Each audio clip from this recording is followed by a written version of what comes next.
Well, this news may be a couple years too late for some of you, but the COVID pandemic is officially over.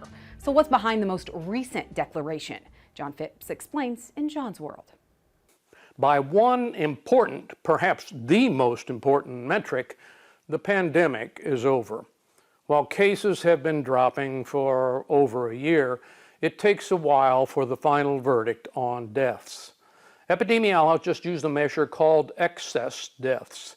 With centuries of increasingly reliable data to draw upon, the Center for Disease Control, the CDC, projects with remarkable accuracy what the normal death rate is and should be in the near future.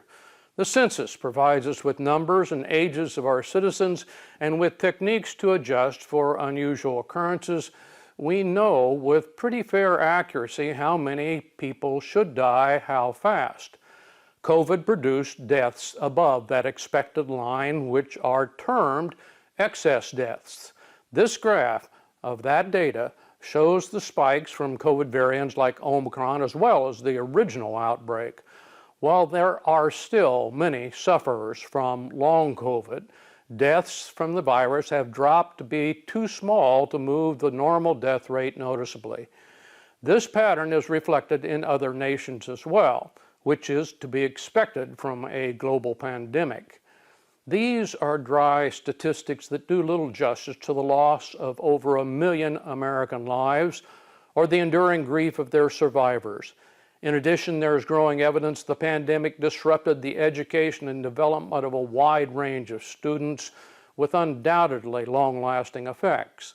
Businesses and consumers have made myriad adjustments, from stocking up on a favorite food rather than expecting it to be on the shelf to carrying more repair parts in local inventory.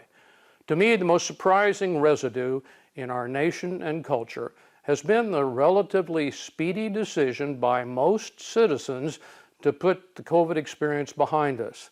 As politics heat up before 2024, pollsters are in general agreement COVID is not a big burning political issue.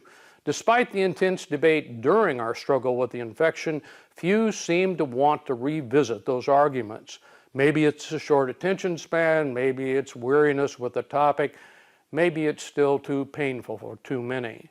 For whatever reason, COVID isn't just statistically over, it's like, over. Thanks, John. Up next, a trip to meet the Colonel. No, it's not a person, but a Ford tractor that one couple who's known for naming their tractors has a very special bond. That's in Tractor Tales next.